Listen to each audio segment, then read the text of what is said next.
Bueno, bienvenidos al teórico de generadores de vapor. Hoy vamos a hablar de control, cómo se controlan, cómo se operan estos dispositivos, para complementar un poco las dos presentaciones anteriores, que hablar un poco, describían las partes que componían, que conformaban estos dispositivos, ¿no? Bien, a grandes rasgos, estos sistemas de control, ¿sí? Ustedes no han cursado instrumentación y control. Vamos a tratar de describir dos tipos de controles principales, ¿sí? Uno es el control on-off, es la forma que yo tengo que controlar una variable, que es una forma simple y no precisa, ¿sí? Básicamente, yo voy a tener, voy a controlar una variable entre un máximo y un mínimo, entre un rango, ¿sí? Esa diferencial lo vamos a llamar histéresis, ¿sí? Y el set point va a ser el valor medio de ese rango. Para ello para controlar esa variable, voy a tener una señal on-off, ¿sí? Digital, ¿sí? Que al ser muy limitada, ¿sí? Me da un control impreciso, ¿no? Siempre está rodeando a al valor que yo quiero llegar, pero no los logro en forma continua y estable. Hay otro tipo de control, ¿sí? Que vamos a llamar control modulante, que obviamente es más costoso, ¿sí? Pero me permite, ¿sí? Ajustar el valor de la variable, ¿sí? Voy a poner el puntero, ahí está el flechito, voy a poner el puntero, si se ve mejor, al valor de referencia que yo quiero tenerlo, sin ningún tipo de diferencia o de histéresis entre el set point y el valor de la variable. Así que tómenlo así a grandes rasgos, esto lo van a ver después en una asignatura que es instrumentación y control. Pero básicamente cuando hablemos de control o no, va a ser una variable que esté alrededor del set point, ¿sí? Pero nunca toma ese valor. Y el control modulante sí va a ser un control mucho más preciso, donde no haya error, ¿eh? Entre los dos valores. Bien, para resumir un poco las ventajas y desventajas de cada uno de ellos, un poco hablamos, ¿sí? Si bien el control on-off es económico, es barato, es simple, es robusto, no tiene precisión, ¿sí? No tiene la precisión que tiene el control modulante, no tiene la velocidad de reacción que tiene el control modulante, ¿sí? Y la variable a controlar siempre oscila alrededor del valor del set point, ¿sí? Cosa que no ocurre en un control modulante, ¿sí? Que tiene mayor velocidad de respuesta, mayor precisión, obviamente es más costoso y más complejo, ¿sí? Entonces vamos a ver que las calderas, para las distintas variables a controlar, pueden tener implementados controles modulantes y controles complejos. Obviamente en calderas más importantes, de mayor tamaño, donde las variables necesitan tener un mayor control, vamos a implementar controles modulantes, y en calderas más sencillas, más pequeñas, más económicas, vamos a ver que predominan los controles on-off. Bien, el objetivo del control en las calderas es básicamente que esa caldera trabaje en forma segura, ¿sí? Que logre los niveles de presión y temperatura requeridas por el proceso, o si es vapor para calefacción, solamente la presión requerida, porque estamos hablando de vapor saturado, ¿sí? Y lograr arrancar arranques y paradas de forma segura, ¿sí? Y estos controles van a trabajar en tres etapas: en la puesta en marcha, en la parada del equipo y en la operación normal, ¿sí? Bien, haciendo un poco de memoria con respecto a la semana anterior, vamos a hacer un esquema simple de lo que es un generador de vapor, ¿sí? Y vamos a identificar las partes principales, ¿sí? Recuerden que ya están visualizando el domo, ¿sí? Una caldera acuotubular, donde se inyecta agua de alimentación, donde por otra parte se aportan aire y combustible para la combustión. Como producto tengo vapor, ¿sí? Y tengo gases de combustión, ¿sí? que se formaron con el aire del combustible. También voy a tener una bomba de alimentación, la que va a permitir ingresar ese agua de alimentación al domo, ¿sí? Voy a tener ventiladores para movilizar el aire de tiro forzado, y si el generador es importante, también va a haber ventiladores de tiro inducido. Va a estar el domo, que ya lo dijimos, va a estar la superficie de calefacción que va a producirse la vaporización, que denominamos caldera. El economizador, aquella superficie que precalienta el agua que va a ingresar al domo. El sobrecalentador primario, sobrecalentador secundario, para elevar la temperatura en caso que se requiera vapor sobrecalentado. Y el atemperador, que es un dispositivo que va a ajustar la temperatura de sobrecalentamiento, ¿sí? Bien, esto sería un poco un esquema básico de una caldera acuatubular para generación termoeléctrica, ¿sí? Bien, sobre este generador nosotros podemos identificar a grandes rasgos, ¿sí?, diferentes sistemas de control. Uno que está asociado a controlar y establecer el nivel de temperatura que requiere el vapor que va a ser suministrado a una turbina, en este caso. Otro sistema de vapor va a estar asociado a la presión del hogar, ¿sí? No a la presión de vapor, sino a la presión de la cámara de combustión. El tercer control, los dos primeros son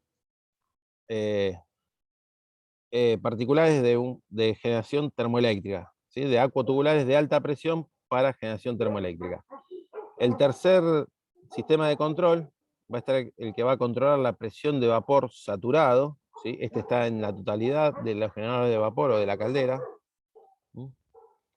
Y un cuarto sistema de control va a ser el que controle el nivel de agua líquida en el domo, si es un agua tubular, o en el domo, o en el cuerpo de presión, si es un humo tubular, ¿sí? Bueno, estos son los 4 sistemas de control que vamos a tratar de describir a lo largo de la presentación, ¿sí? Obviamente, en el sistema de control de un generador de vapor están todos integrados, ¿sí? De alguna manera, todos estos núcleos tienen una coordinación, porque hay dependencia entre ellos, ¿sí? Pero vamos a ver un poco eso más al final de la presentación. Así que, como resumen, esos 4 sistemas de control que hemos mencionado, los 2 primeros van a estar exclusivamente en agua tubular de alta presión. Los 4 primeros son los que describimos en la filmina anterior, y aparece un quinto, ¿sí?, que es el control de purgas, que sí también se realiza en la totalidad de los generadores de vapor, ¿sí? Así que estos 5 sistemas de control, vamos a empezar y vamos a arrancar desde el primero hacia el quinto, por orden, ¿no? Así que, Juan.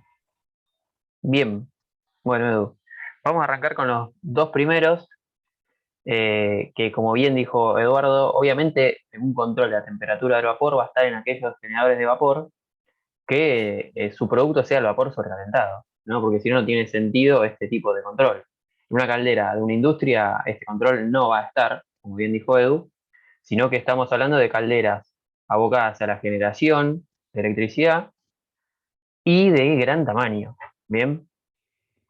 Y bueno, el objetivo de este control, obviamente, es, como dice ahí el primer ítem, mantener constante la temperatura del vapor a la salida de la caldera, independientemente del estado de carga de la misma. Es decir, a la turbina de vapor le puede ir más o menos caudal de vapor, pero la idea es que siempre esté a la misma temperatura, y eso es lo complicado, ¿sí? Porque como dice el segundo ítem ahí de los objetivos, la temperatura del vapor va a depender de la relación de las superficies que tenga el generador de vapor. O sea, el fabricante del generador de vapor, en la zona del hogar, es la zona radiante, que es donde reinan las altas temperaturas de los gases de combustión y es la encargada de generar el cambio de estado, digamos, de generar el vapor. Y la zona convectiva, que son todas las superficies de intercambio que vimos ya con Eduardo hacia la salida del generador de vapor, más cerca de la chimenea, digamos, ahí esa zona es la que principalmente se encarga de elevar la temperatura del vapor, ¿sí? El tema es que el fabricante, como dice ahí, crea una relación entre estas superficies de radiación y de convección, y el inconveniente viene cuando uno le empieza a variar el caudal de vapor que tiene que generar ese, generador de vapor, ¿sí?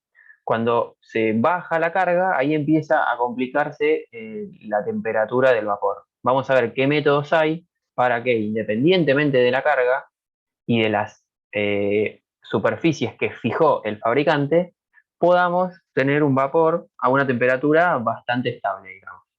Los métodos que vamos a repasar acá son los que están enunciados ahí abajo: exceso de aire, recirculación de humos, partición del conducto de humos y quemadores inclinables, como algo que se conoce como actuaciones primarias, es decir, que van a influenciar sobre la temperatura del vapor.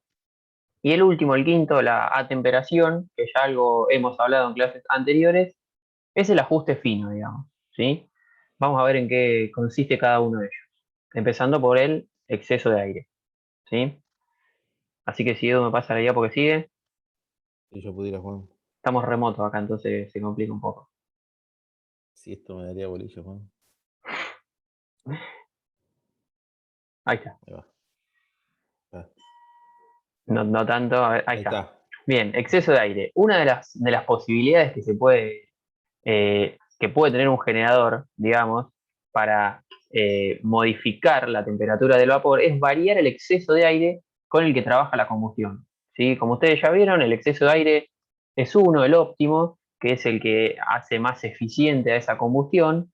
Bueno, este método, con el objetivo de controlar la temperatura del vapor, va en detrimento de la eficiencia de la combustión. ¿Sí? Si se fijan en el gráfico de la derecha, fíjense que grafica la cantidad de calor o de energía que se absorbe en función del porcentaje de carga de la caldera. Que el inconveniente está ahí: si la caldera está trabajando a su caudal nominal, no va a haber ningún drama. El tema es cuando se le empieza a pedir un porcentaje de carga menor, como dice ahí, 75, 50 o 25%. Como los gases empiezan a circular en el interior de la caldera a una menor, o el generador de vapor, a una menor velocidad, porque se le pide una menor carga, por ende se mete una menor cantidad de combustible y de aire, lo que va a ocurrir es que en la parte radiante se va a absorber mucha energía, ¿sí? Y no tanto en la convectiva. Entonces, con el agregado de un exceso de aire a propósito, es decir, se mete más aire del que se necesita en la combustión, se va a reducir la cantidad de energía que se absorbe en el hogar, por ende la cantidad de vapor que se genera, y se va a dejar energía más disponible, digamos, para la parte de la zona radiante, convectiva de la caldera. Perdón, ¿sí? Es decir, cuando se quema el combustible en el generador de vapor, hay básicamente dos principios básicos que van a absorber esa energía. Uno es el radiante, que como dijimos genera el vapor, y otro es el fenómeno convectivo, que se da hacia los intercambiadores de calor que están más hacia la salida, hacia el final del generador, que esos son los encargados de elevar la temperatura del mismo.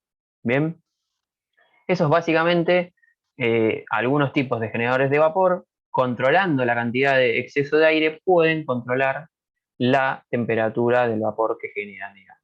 Bien,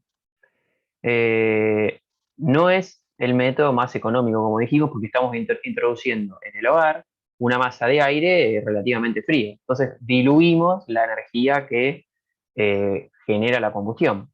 Pero bueno, vamos a ver que hay otras posibilidades que no son tan antieconómicas, digamos, ¿sí?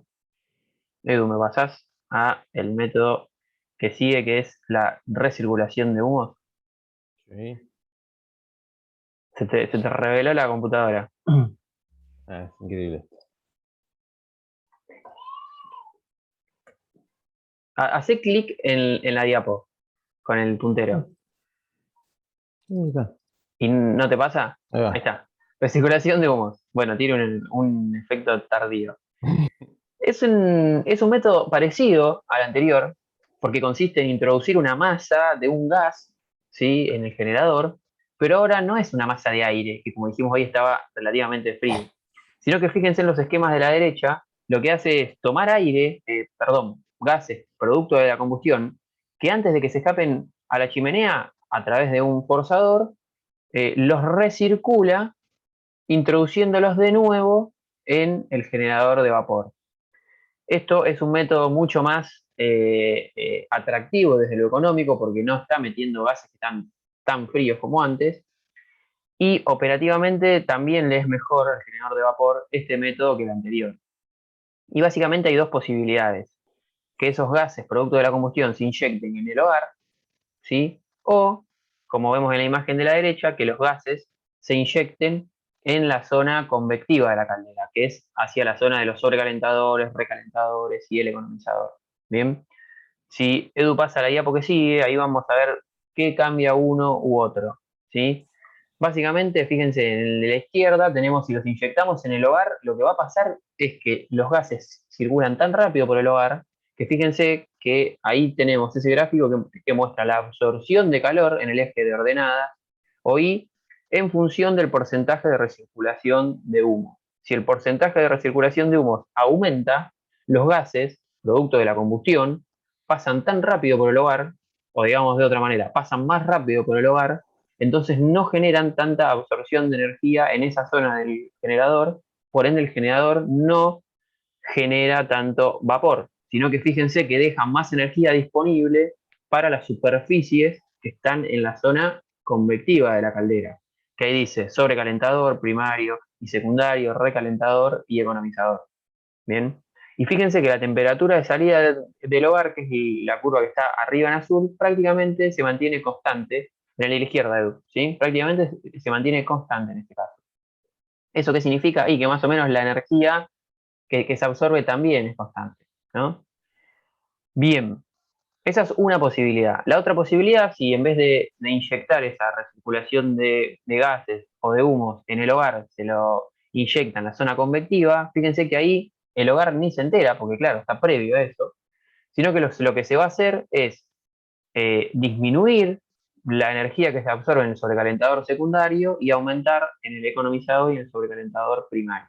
Bien, a ver, la idea que se tiene que llevar de esto es que el control de la temperatura del hogar no es para nada simple y atrás hay todo un sistema de control que es el encargado de ajustar todas estas variables para que, otra vez, la temperatura de salida del vapor sea la más estable que se pueda.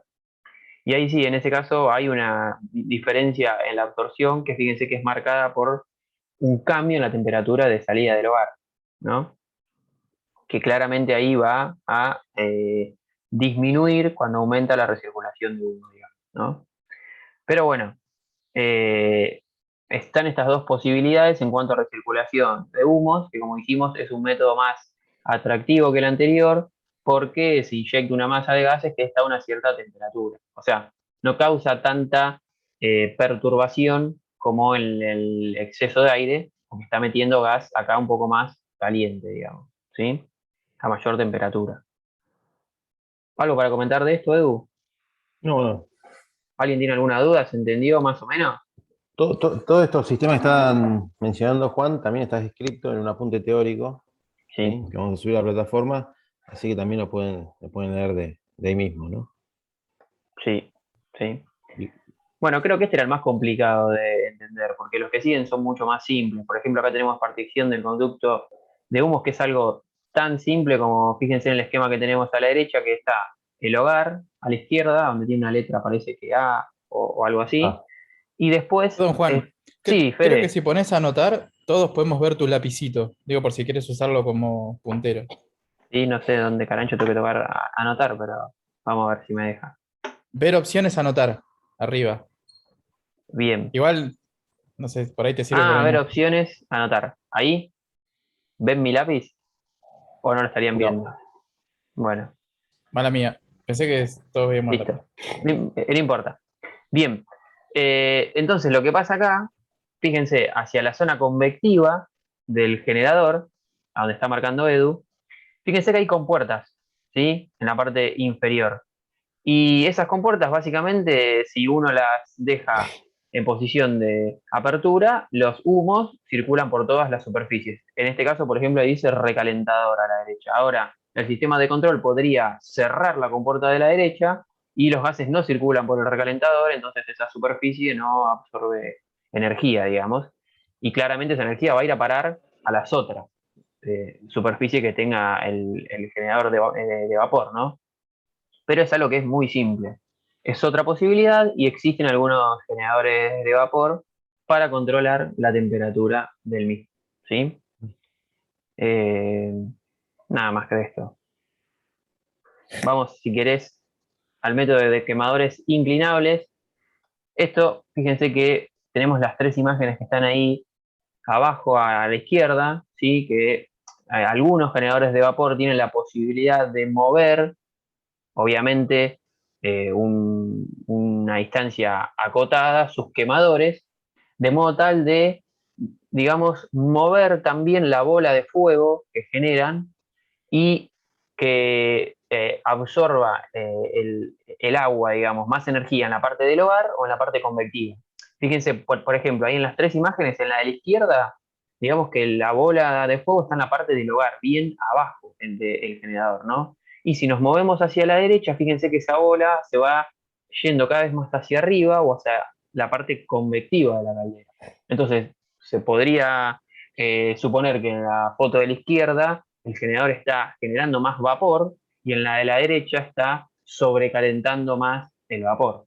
Bien, es otra manera de también controlar la temperatura del vapor. Como dijimos, esto es un método que tiene que permitirlo el generador, ¿no? Y bueno, la imagen de la derecha muestra justamente eso, que mientras más hacia abajo esté la posición del quemador, eh, reina más la absorción de calor en el hogar, y si se mueve hacia arriba, en la zona de los sobrecalentadores, recalentadores, que es la zona convectiva de la caldera, aumentando, como dijimos, la temperatura del vapor. Bien, bueno, Esto siempre se da cuando el fuego tiene forma tangencial, o sea, se mm, forma como un cono de fuego, ¿sí? Y no son todos quemadores puestos paralelos en una pared, ¿sí? claro, viene de Creo ahí. que creo que Central Puerto tenía una caldera de este tipo que le podían dar más o menos 30 grados a los quemadores. Esos eran más o menos los ángulos de inclinación que tenían para jugar y manejar el aporte térmico entre la caldera y la parte superior de la misma, ¿no?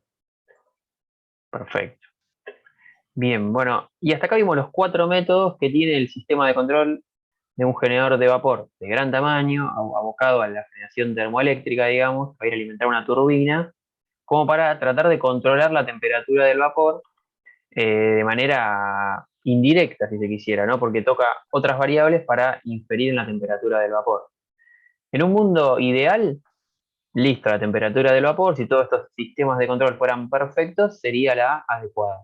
Bueno, en la realidad eso no ocurre, entonces se necesita el método que sigue, que es, como dijimos hoy, el ajuste fino de la temperatura del vapor. Este, como dijimos, en el mundo ideal no existe, pero en la realidad sí, porque no es posible con todos los métodos que vimos anteriores tener una temperatura justa del vapor. Para lograr eso lo que se hace es colocar, perdón, utilizar un atemperador o el método de atemperación, ¿sí? Esto lo que consiste, ya lo vimos en la clase pasada, si no recuerdo mal con Edu, es enfriar el vapor sobrecalentado. Bien, y básicamente hay dos maneras. Una puede ser por inyección de agua, que es la más normal, y otra es por un atemperador de superficie, que como dice ahí no se usa prácticamente en generadores de vapor, ¿sí? En los generadores de vapor lo que se usa es la inyección de agua para enfriar, ¿sí?, el vapor y que el vapor que vaya a la turbina tenga la temperatura justa. Algunas cuestiones para mencionar. Como dice ahí el tercer ítem, el agua que se inyecta tiene que ser agua pura, ¿sí? Porque esto va a ir a la turbina. Entonces, no puede tener impurezas porque si no se dañaría la turbina o se producirían incrustaciones sobre la superficie del generador. Bien, entonces tiene que ser agua pura, desmineralizada, digamos. Eh, Teóricamente, hablando, la ubicación óptima de la temperatura es justo antes de que el vapor ingrese a la turbina. El tema es que ahí se tienen dos inconvenientes. Una es que podría darse que no se vaporice toda el agua y entonces parte del líquido llegue a los álabes, pero la más grave es que si uno tiene que enfriar el vapor ahí, es claramente porque está a una temperatura mayor que la que el sistema requiere. Entonces, previamente, alguna superficie del generador de vapor tuvo que soportar ese vapor a una temperatura más alta y puede ser que cause algún daño. Entonces, el atemperador, si bien mide la temperatura del vapor a la salida del generador, como vemos en el sistema de control que está ahí, actúa previo a el segundo sobrecalentador. ¿Sí? Ven como dice ahí, un atemperador suele estar ubicado en el punto intermedio de las dos secciones del sobrecalentador. La mayoría de estos tipos de generadores de vapor, como vimos en los esquemas previos, tienen un sobrecalentador primario y otro secundario. Entre medio de los dos suele ser la ubicación más normal del atemperador. ¿Sí? Eh, bueno, creo que nada más de esto, ¿no? Bien. ¿Quedó claro más o menos lo que es el control de la temperatura del vapor? Si no tienen dudas con respecto a eso, pasamos al que sigue, que es el control de la presión del hogar. ¿Bien? Acá hay algo importante para destacar dos cuestiones. Una, no confundir este con la presión del vapor, que es otra cosa totalmente distinta. Acá hay presión del hogar, es del lado de los humos, digamos, ¿no? El vapor va por otro lado, va por el interior de los tubos. Ahí ya doy la idea de que también se da en calderas acuatubulares de gran tamaño. Si una caldera industrial no tiene sentido controlar la presión del hogar. ¿Sí? Si no estamos hablando de generadores de vapor de gran tamaño y otra vez abocados a una central de generación de energía.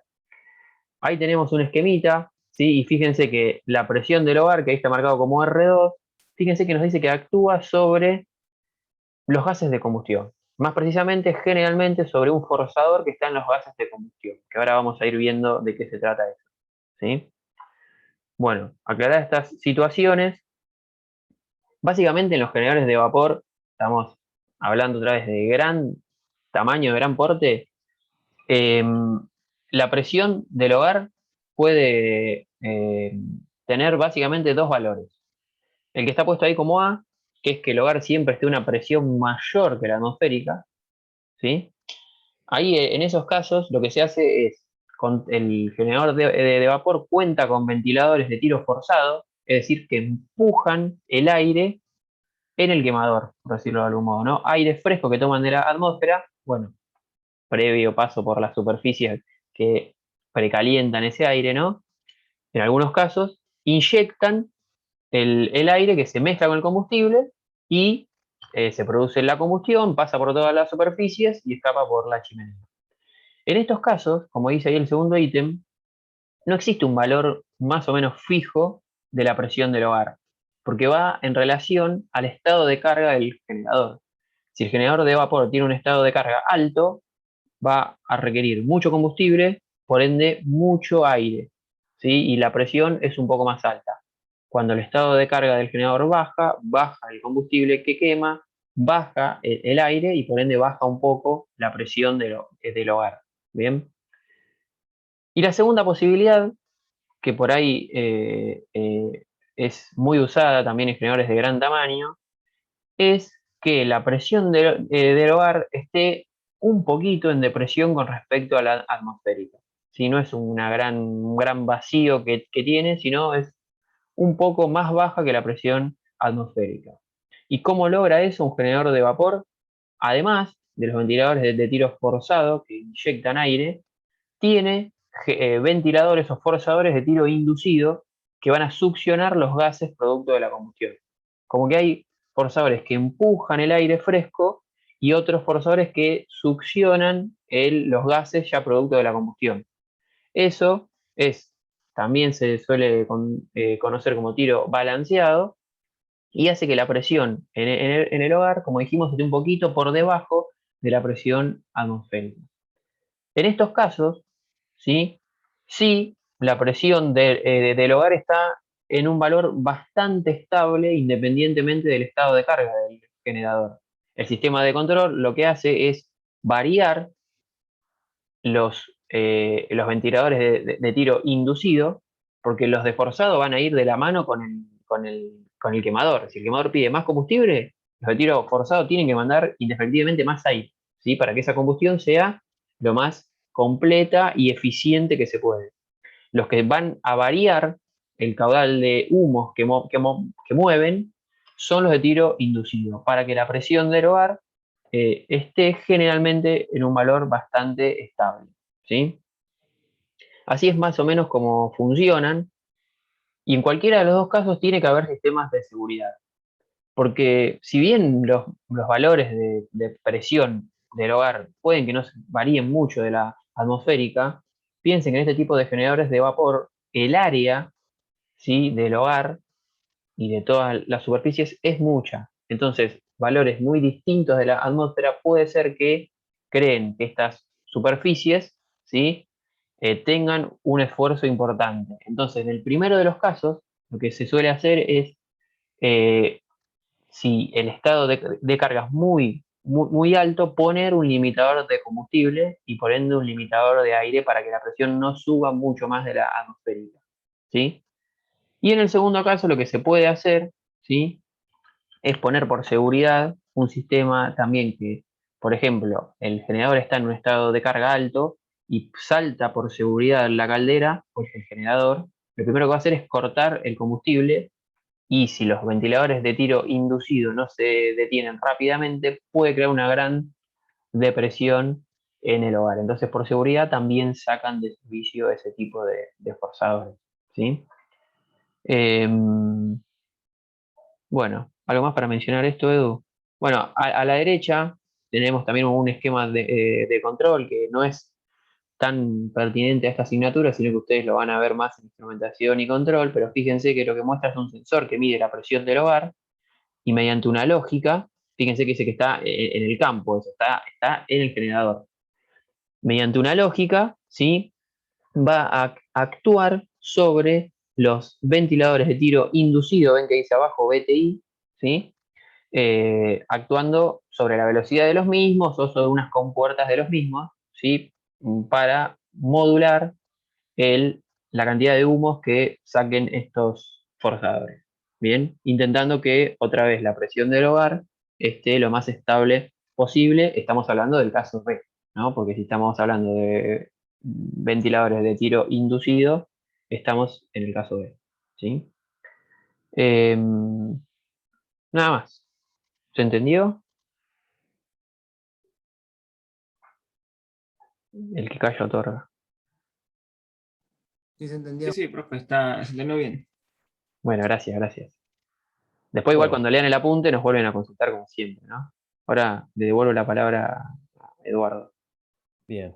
Vamos a continuar con el tercer control que habíamos enlistado, ¿sí?, que es uno de los más importantes, que es el que de alguna manera establece el nivel de presión de vapor en el generador o en la caldera, ¿sí?, el R3. Recuerden, esto es una pregunta que solemos hacer y muchos no lo tienen bien claro, que el aumento de presión de la caldera se da debido al cambio de volumen específico que sufre el agua en la vaporización, ¿sí?, y no a la inyección de agua a alta presión que realiza la bomba de alimentación de la caldera, ¿sí? O sea, si yo quiero elevar la presión, necesito generar vapor, más aumentar la tasa de burbujas, ¿sí?, o de cambio de estado. Y esta presión de vapor va a estar luchando, va a estar determinada y va a ser un equilibrio entre lo que produce la caldera y lo que egresa de la misma, ¿sí? Si esos caudales de generación y de consumo se igualan, la presión va a estar equilibrada, ¿sí? Si hay un desequilibrio entre ambos, entre lo que sale y lo que se produce, o va a tender a disminuir o a aumentar, ¿sí? Y el sistema de control va a tener que actuar sobre las variables que básicamente son el combustible y el aire para establecer y, digamos, y nivelar el nivel de presión. Y vamos a ver un poco cómo se lleva adelante este tipo de control. A este tipo de control lo vamos a llamar control de la demanda. En otras bibliografías lo pueden encontrar como control de fuego, porque básicamente opera sobre el caudal de combustible que se aporta a la combustión, ¿sí? Y la variable más representativa en este caso, como dije, es la presión de vapor, ¿sí?, que reina en el domo de la caldera o en el cuerpo de presión de una bomba tubular,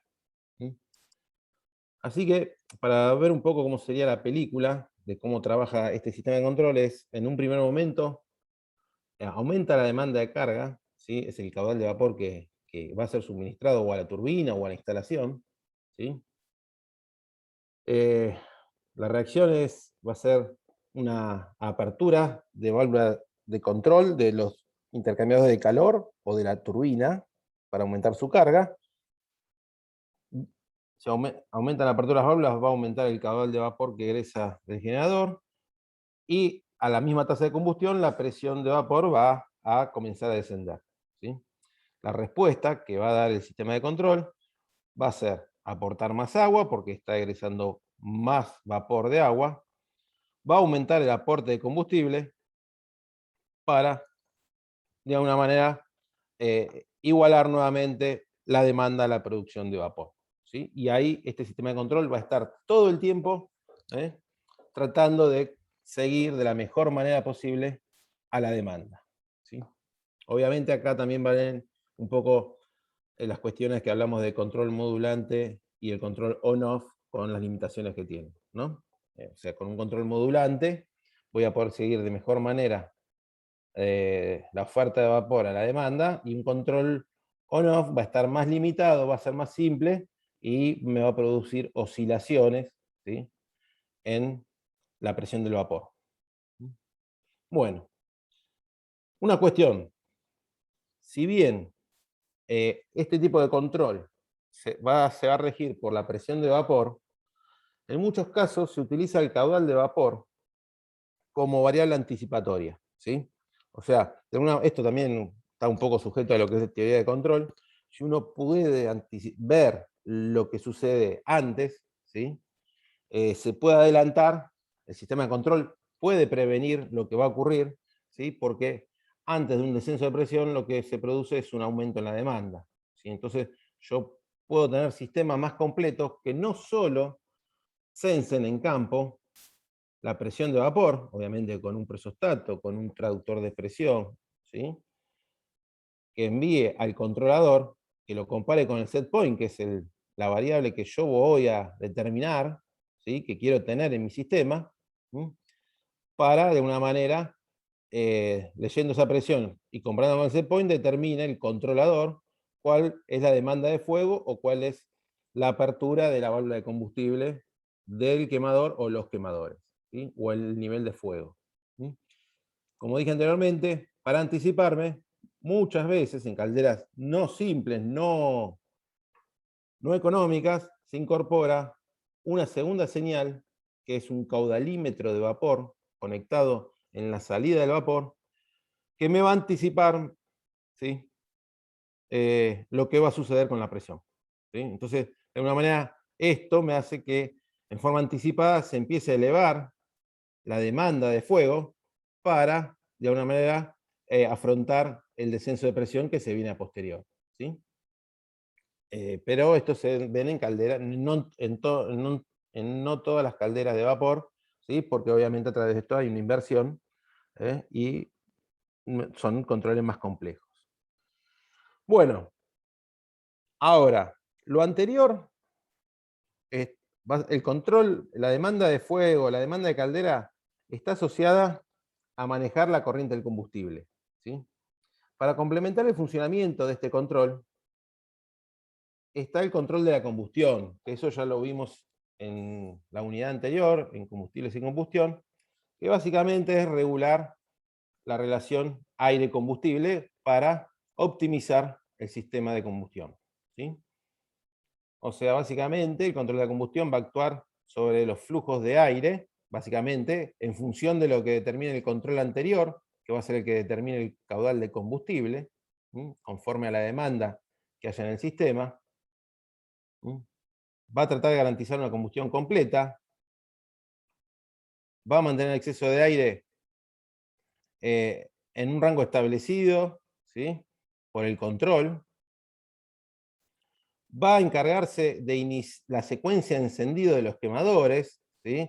Esto habló también Pablo Ervino en Saque, que no era tan sencillo poner en marcha un sistema de combustión, ¿sí? Requería una secuencia de encendido. Bueno, el control de la combustión se va a encargar de esto, y también lo va a hacer en forma segura, ¿sí? Recuerden también que hay en la secuencia de encendido hay barrido de gases, hay sensado de llama y otras cuestiones más que se dan por la seguridad, ¿sí?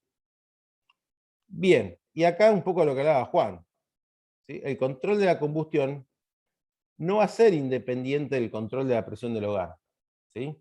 Porque los caudales de combustible y aire, de una manera, van a influir en la presión del hogar, ¿sí?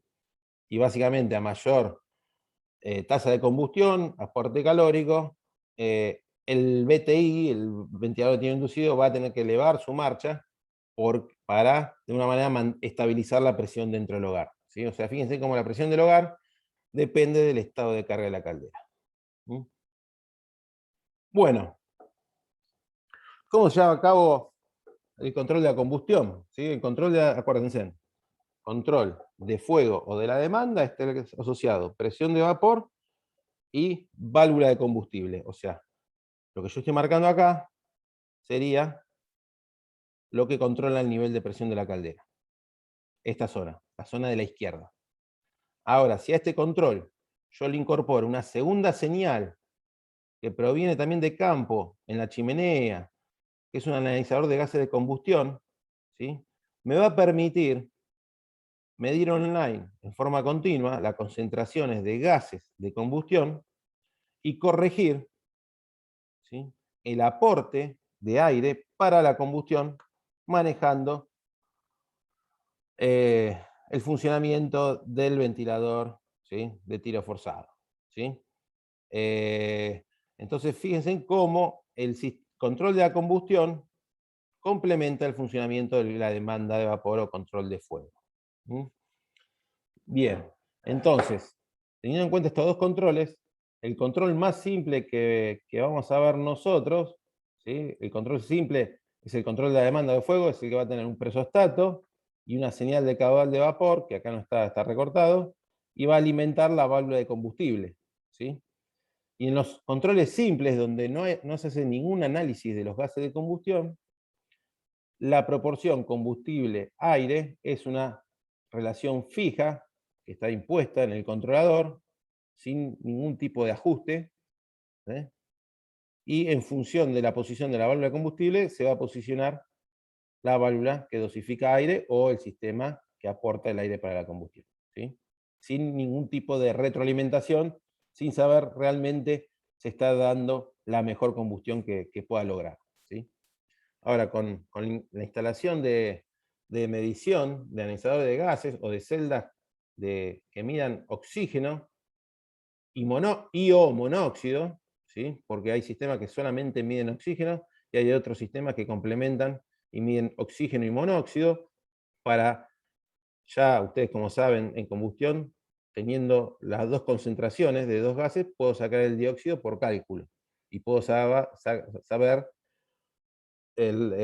cómo son las concentraciones del resto de los componentes de los gases de combustión, ¿sí? Entonces, fíjense en que cuando yo tengo un analizador de gases más completo o más simple, puedo, de alguna manera, en forma continua, usar esa señal para ir ajustando el dosaje de aire y encontrar el punto óptimo de la combustión. Recuerden que ese punto óptimo es aquel que me da las menores pérdidas en chimenea, ¿sí? Y también saben que seguramente tendrán unos puntos de oxígeno en los gases de humo, ¿sí?, debido al exceso, y también tendré algunas partes por millón de monóxido de carbono, ¿sí? La idea es regular el aire para que la energía que se pierda por la chimenea sea mínima. ¿Mm?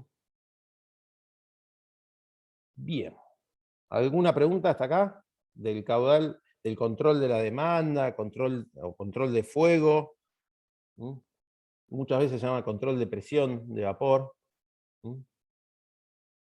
Que está complementado con el control de la combustión para hacer un ajuste fino del caudal de aire en función del caudal de combustible que se está quemando, ¿no? Bueno, el cuarto, y es tal vez con el anterior, los que se ven en todas las generadores de vapor, y son los más importantes, los que pueden de una manera estar asociados a un riesgo mayor, ¿sí? Con consecuencias más importantes en cuestión de accidentes, es el control de alimentación de agua, ¿sí? En un humo tubular está instalado en el domo, se establece un nivel. Fíjense que acá en el domo, como el domo tiene del orden, no más de 1 metro, del orden de los centímetros de diámetro, la zona de separación de líquido y vapor es muy pobre, porque la salida de vapor está muy próxima al líquido. Entonces acá en este caso se hace imprescindible un control modulante, ¿sí?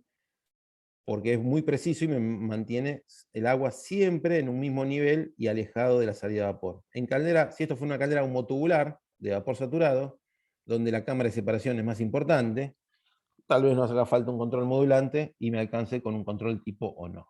Eso también lo vamos a ver a continuación. Pero quería comentarle un poco, hacerle llamado de atención, si analizamos, esto saqué de una estadística que está vieja del año 2001, pero tampoco calculo que no ha cambiado mucho, que analizaba las distintas fallas que se daban en distintos accidentes, ¿sí? Y las causas más importantes eran la falta de agua, las fallas de válvula de seguridad, fallas en los sistemas de control de la demanda, ¿sí? O control de presión, falla en el barrido de gases, que es una de las etapas en la secuencia de encendido de los quemadores. Recuerden que si se acumulan combustibles en el circuito de gases, puede haber una explosión por acumulación de combustible. Falla en el control de llama, ¿sí? También está muy asociado al anterior, ¿sí? Y si lo vemos en un gráfico de torta, fíjense que la torta de la derecha, que podemos decir que es un 50%, ¿sí? La mitad de los accidentes que se daban, esto en Estados Unidos, se dan por bajo nivel de agua, o sea, por falla en el sistema de control de nivel de agua, que es el que vamos a ver a posterior. Por eso se le da tanta importancia en la mayoría de las calderas, redundando sistema de control, de medición, ¿sí? Para que no ocurra este tipo de accidentes. Lo que están viendo a la derecha es un colapso de un hogar, de un homotubular, por falta de agua. Básicamente se sobrecalienta porque ya los tubos no se refrigeran, porque no están rodeados por agua, sino por vapor. Se sobrecalienta la parte superior del domo, donde está la llama a gran temperatura, y como en la parte exterior del hogar hay mayor presión que en la parte interior, colapsa, implota, y se produce una despresurización porque todo el agua que estaba acumulada en la cámara, ¿sí?, de la caldera, en la cámara de presión, se despresuriza repentinamente y libera toda esa energía, ¿sí? Y para ver un poco que no está tan lejos, yo lo hablé de Estados Unidos, lo que estoy mostrando, esto ocurrió hace unos meses en Suipacha, ¿sí? En una láctea de Suipacha.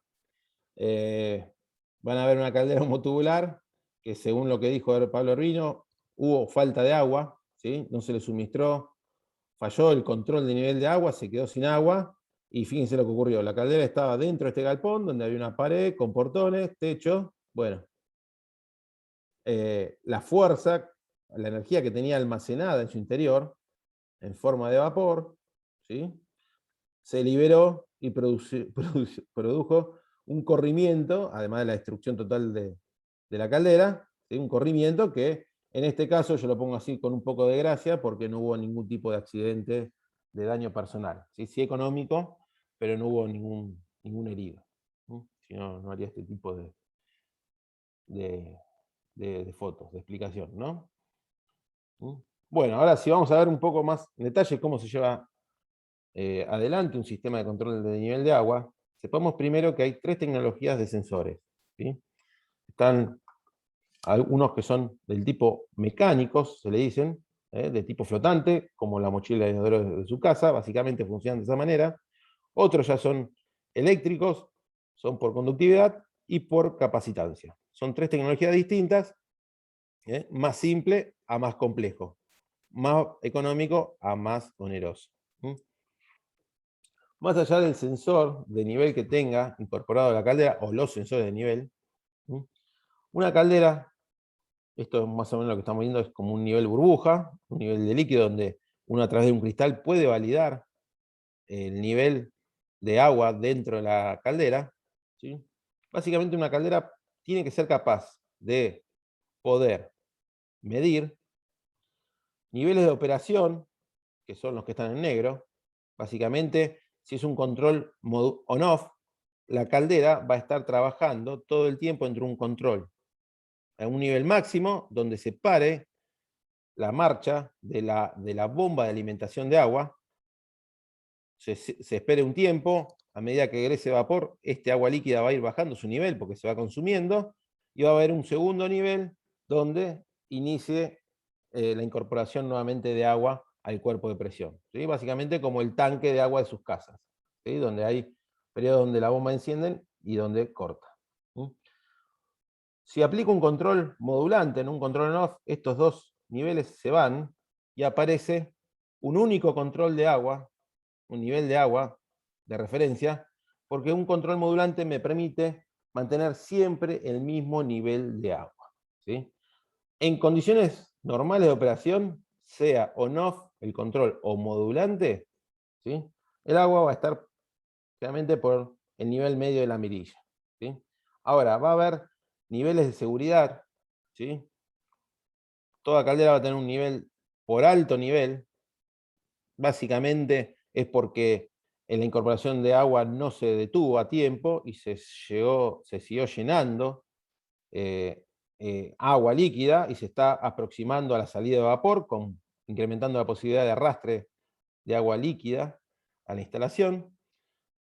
Esto no, para una turbina sí traería grandes problemas, en una caldera de vapor saturado no tanto, porque la verdad que no hay más que golpe de ariete, no habrá consecuencias mayores, pero sí lo importante es que toda caldera debe tener 2 niveles de alarma por falta de agua o por bajo nivel, ¿sí? Y obviamente tienen que estar en dispositivos distintos, porque si no tiene sentido que tenga estos dos niveles seteados de alarma en el mismo dispositivo, que si falla el dispositivo no voy a ser capaz de censar ni uno ni otro. ¿Sí? Todos estos valores de bajo nivel, que todas las alarmas en una caldera, sea por bajo nivel de agua, por sobrepresión, por cualquier valor que esté fuera de referencia, la respuesta es apagar el quemador. ¿Sí? Toda la seguridad de las calderas están conectadas en serie, mayormente tienen el neutro de la instalación eléctrica, entonces cualquier switch que esté en serie y que maneje el neutro del sistema de combustión, va a abrir el circuito y va a caer la válvula de combustible. ¿Sí? Eso grábenselo, cualquier falla apaga el quemador. Se inhibe en la incorporación de energía a la caldera. ¿Sí?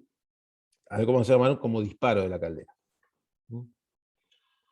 Bien, vamos a las tecnologías de sensores que vamos a encontrar. Los primeros, básicamente asociados a un control on-off, son dispositivos donde tienen un flotante en su cámara, son tipo botellón, acá adentro hay un flotante que sube y baja, y en la parte superior hay un cabezal con switch eléctricos, imanes y sensores inductivos que van manejando señales cuando la varilla sube y baja y va enviando señal dependiendo de la altura del flotante. ¿Sí? Acá lo que están viendo esta foto son dos botellones, ¿sí? Que magnetrol, tipo magnetrol le dicen, donde acá está el cabezal eléctrico. Obviamente están duplicados porque si falla uno tiene que haber un respaldo, tiene que ser redundante. ¿Sí? Fíjense que para que ocurra lo que les mostré en la foto, tiene que fallar más de una cosa. ¿Sí? No siempre los sensores de nivel están duplicados con la misma tecnología. Muchas veces puede haber una tecnología aplicada para control de nivel de operación con alguna alarma, y puede estar no puedo prescindir de uno idéntico y complementar su funcionamiento con algún electrodo de seguridad que me dé otro nivel de seguridad. ¿Sí? O sea, lo que están viendo acá son dos dispositivos idénticos, pero no siempre se encuentran de esta manera. Bien, lo que yo les estaba, la foto de la derecha lo que estamos mostrando es esos visores de nivel, donde acá no se ven, pero acá hay un vidrio transparente, está alejado del cuerpo del cuerpo de presión para evitar turbulencias, ¿sí? Y acá yo puedo validar, el operario se acerca y puede validar cuál es el nivel real del agua dentro de la caldera, ¿sí? Y esto tiene que estar instalado en los rangos normales de trabajo de la caldera. Si el operador se acerca y no ve agua, puede ser que esté totalmente, o no ve una línea, puede ser que esté sobre nivel de agua, o ya el agua esté a un nivel inaceptable, ¿sí? No se coloca en cualquier altura de del cuerpo de presión estos visores de nivel, ¿sí? Y todas las válvulas que están viendo acá es porque todos los instrumentales en las calderas van a tener purgas, ¿sí? Que el operario va a tener que accionar estas válvulas para hacer un lavado con determinada frecuencia para eliminar impurezas y evitar que impurezas tapen, obturen los pasos, la comunicación con la caldera y produzcan una lectura errónea, ¿sí? Bueno, vamos a ver la segunda tecnología de sensores de nivel. Son sensores de conductividad que básicamente son varillas de diferentes largos, ¿sí? Estas varillas no están puestas al costado del cuerpo de presión, sino ya están sumergidas, ¿sí? Obviamente la caldera ya tiene que estar provista con la brida para poderlos conectar, ¿sí? Y donde están recubiertos o rodeados por una vaina, ¿sí?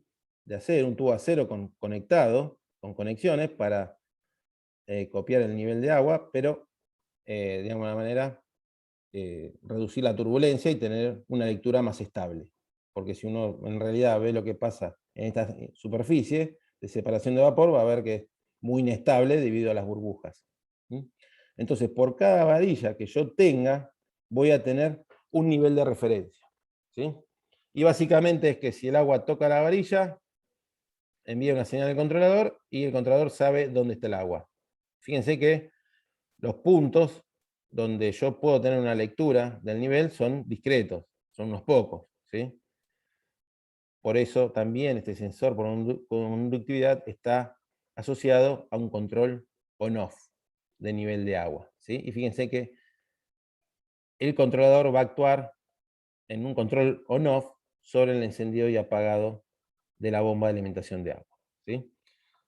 A ver, la fisonomía real tiene esta forma, ¿sí? O esta otra. Básicamente de la izquierda, ustedes no están viendo, pero son 4 varillas. Acá se ven como están, hay 2 flexionadas. Si tengo un cabezal con 4 varillas, voy a poder, obviamente, cuando se instala, se cortan estas varillas a los niveles que yo quiero medir, ¿sí? En función de la geometría de la caldera, y voy a tener 4 niveles para medir, ¿sí? Tal vez 2 de operación y 2 de seguridad, o dependa un poco de cómo esté configurado el control de la caldera. Pero también puedo tener sensores de conductividad que tengan una sola varilla, en este caso van a ser bujías de seguridad. O sea, van a actuar solamente en caso de emergencia, y van a medir un bajo nivel de agua, para complementar el funcionamiento tal vez de otro dispositivo, como se veía en la filmina anterior. A ver, voy a tratar de volver. Perdón. Voy a tratar de volver. Ay, Dios.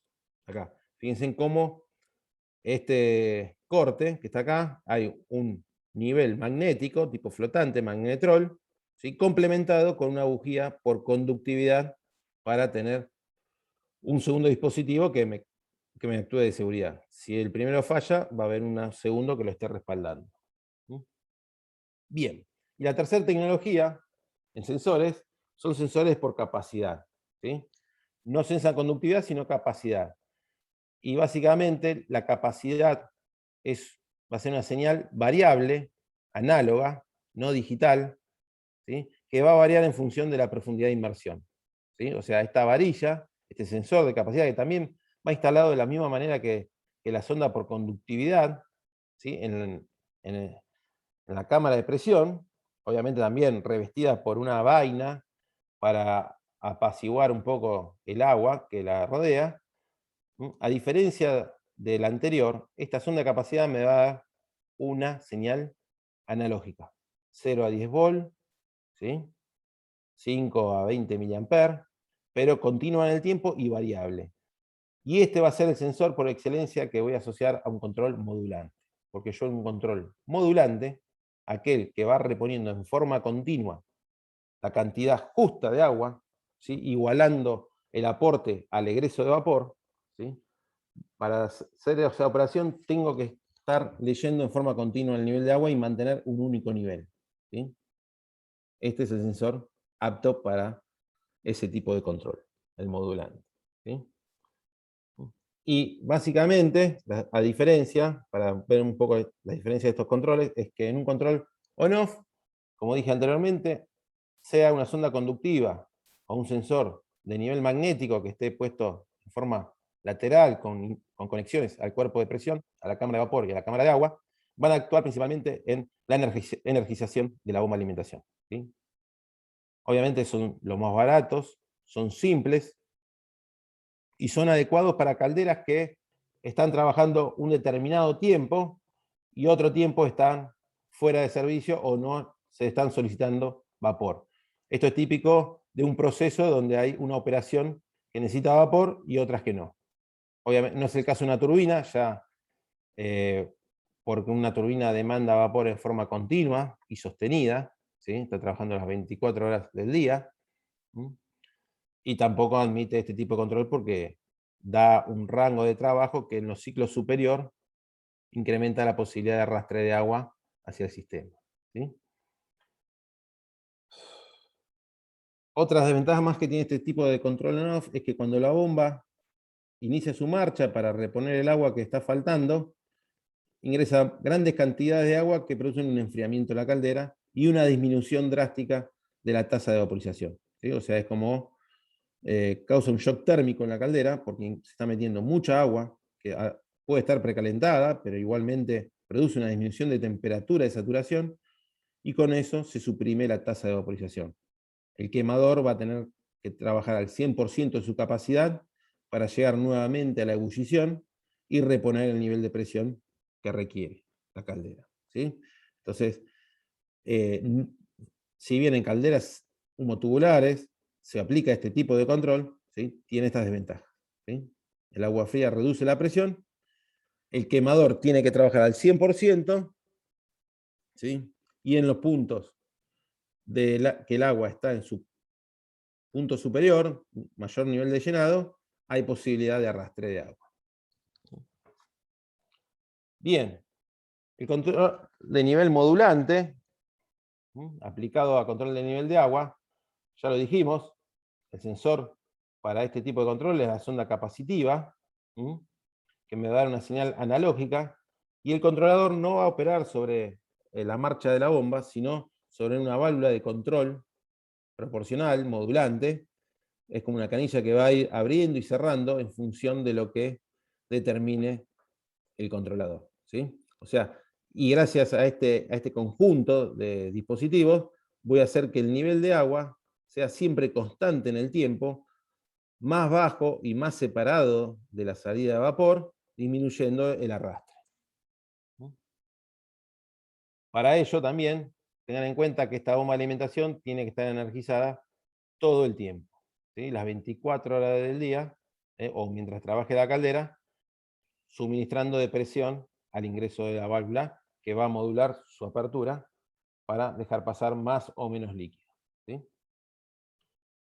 Bueno, obviamente si yo en forma continua voy aportando menores cantidades de agua, el equilibrio en la caldera va a ser mucho más estable, o sea, la vaporización siempre se va a mantener, ¿sí? El nivel de presión va a ser mucho más estable y el caudal de vapor, ¿sí? O sea, esto es mejor que un control on-off, pero obviamente hay que pagarlo, ¿sí? Y a un costo también de tener un costo mayor operativo en la bomba, ¿eh? Consume más energía la bomba de alimentación. Bien.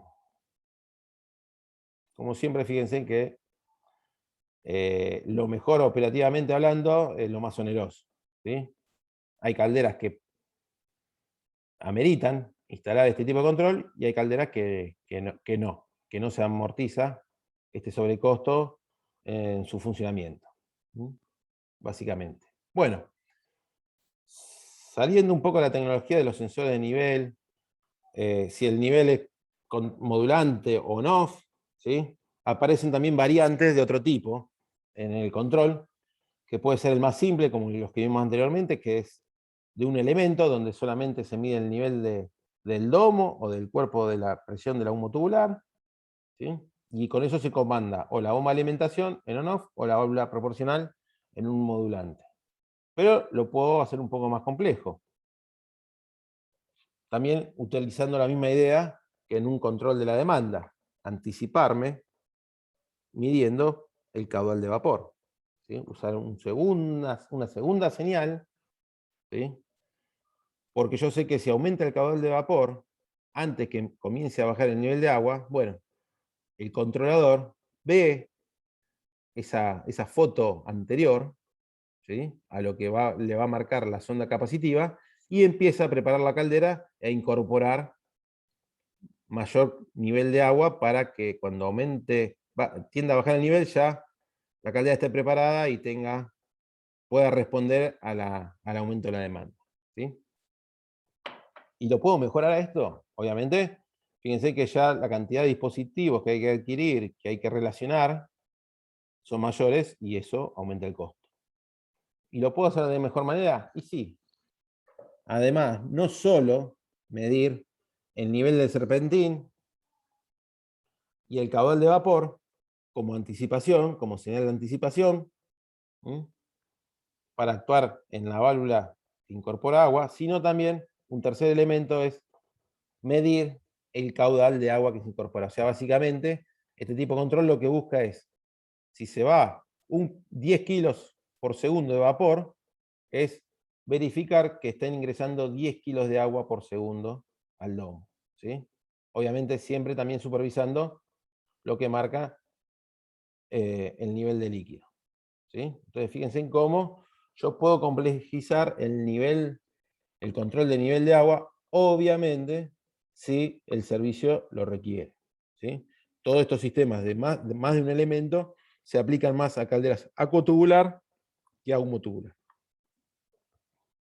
Bueno, y llegamos al quinto tipo de control, que son las purgas, este control de purgas que no habíamos hablado antes, que de una manera tienen como el control de purgas. Se realizan dos tipos de purgas.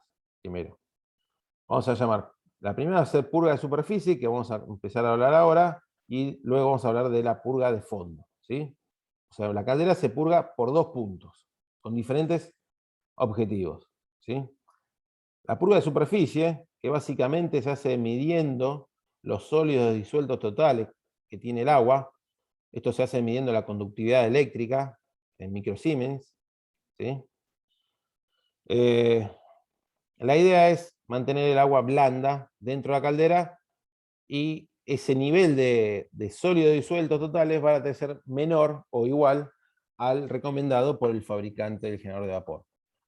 Cada generador de vapor o cada caldera tiene su nivel de sólidos disueltos totales admisibles, ¿sí? Obviamente, a mayor temperatura, a mayor presión, la caldera tiene mayor temperatura de vapor, el agua se satura de estos sólidos, tiende de alguna manera a desprenderse de ellos, a depositarlos en alguna superficie sólida, ¿sí? Entonces, la calidad del agua o la cantidad de sólidos disueltos totales disminuye al aumentar la presión de la caldera, ¿sí?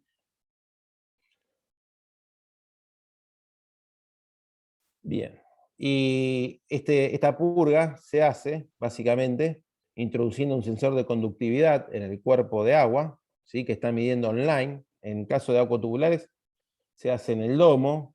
En calderas humotubulares se hace en el cuerpo de agua de la caldera, y básicamente se va midiendo continuamente la conductividad eléctrica, se la corrige por temperatura, porque los valores de referencia que da el fabricante son en ciertas condiciones, ¿sí? Se lo corrige por temperatura y se lo compara.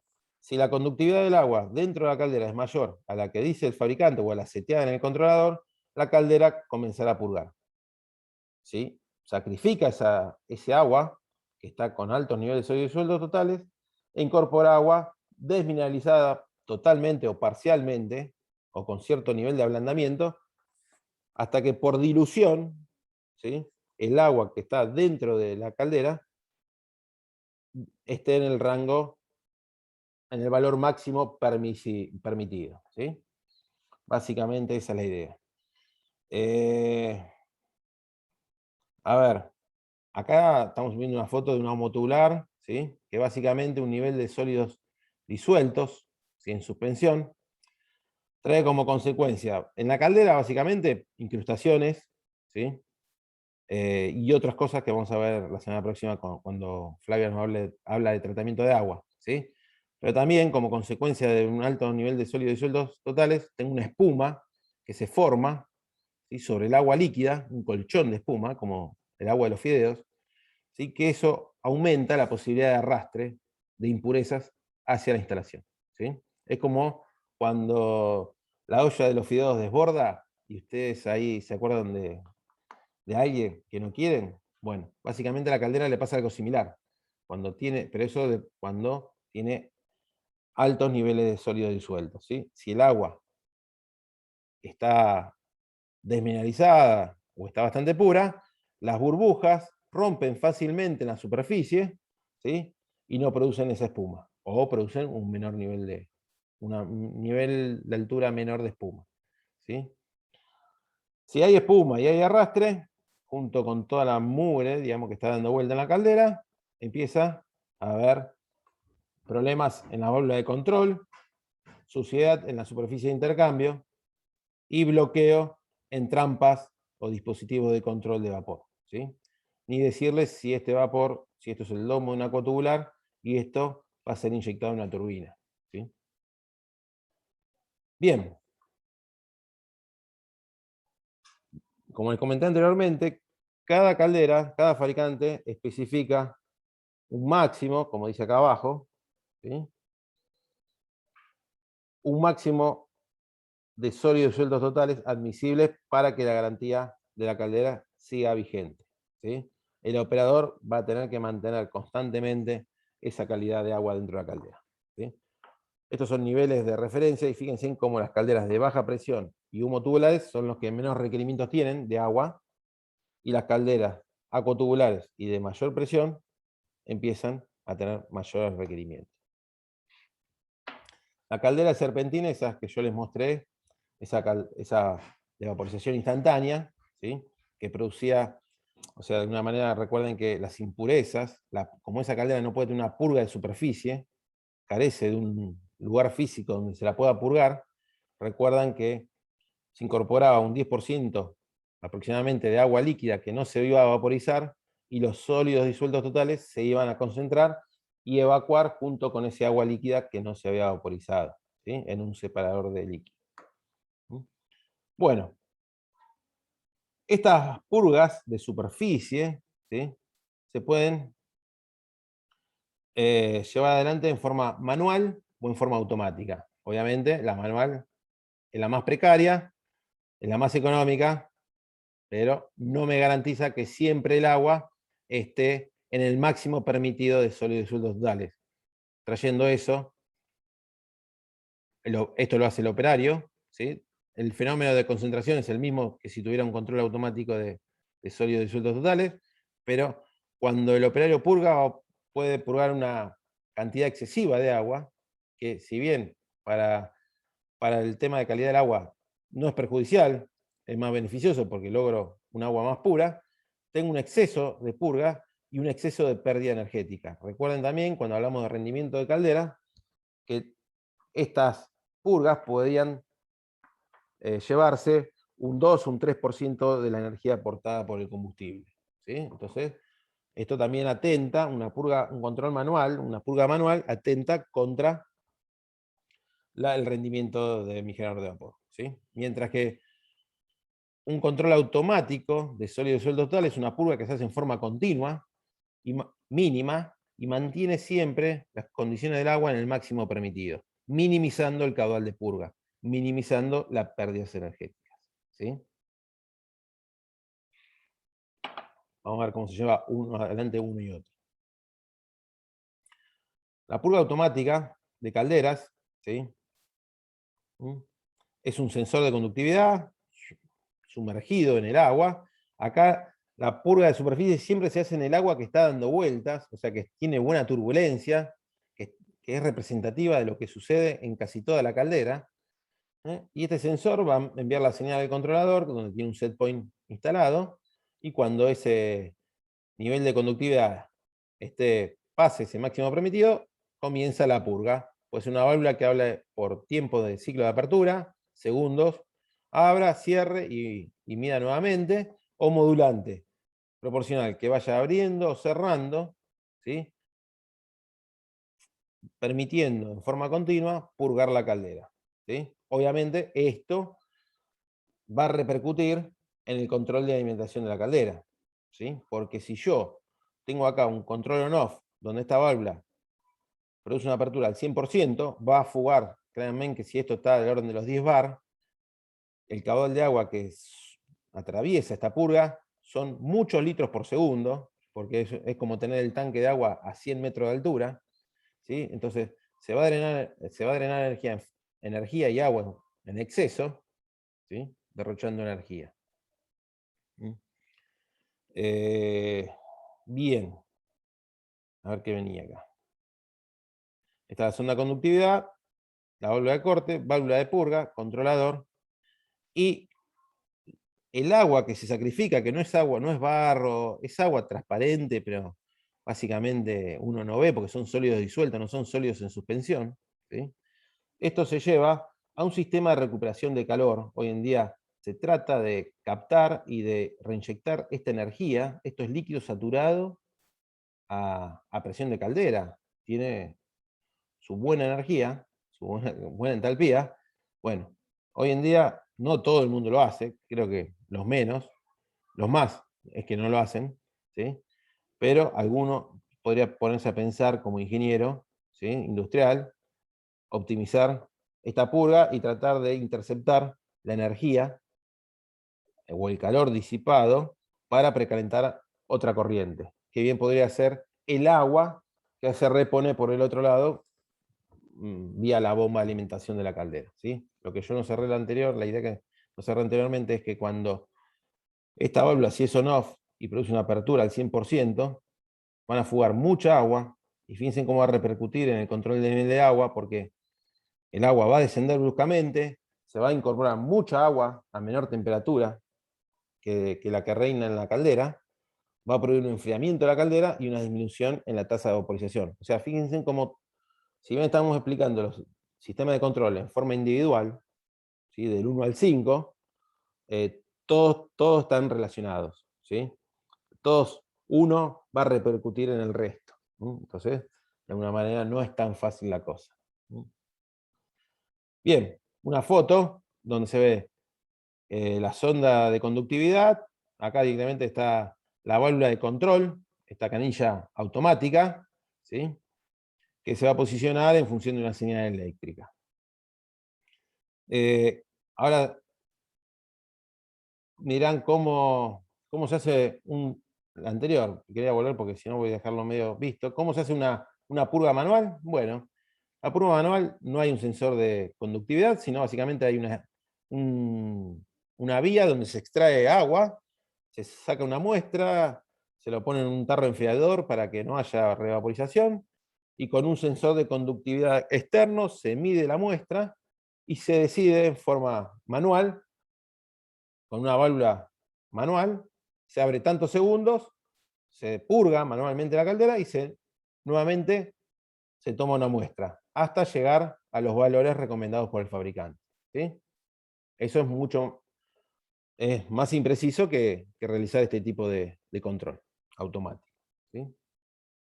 Bueno, ahora, la segunda purga, ¿sí? Es la purga de fondo, o de lodos, se dice.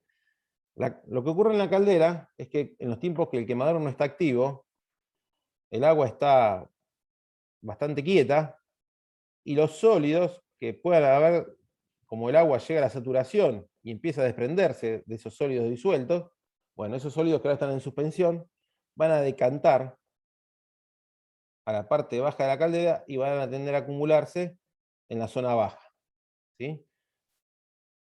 Luego, cuando el quemador inicia nuevamente su marcha, acá empieza a haber turbulencia, porque es una olla de agua hirviendo, ¿sí? Pero seguramente los sólidos que se han depositado en el fondo no vuelvan a tomar vuelo, ¿sí?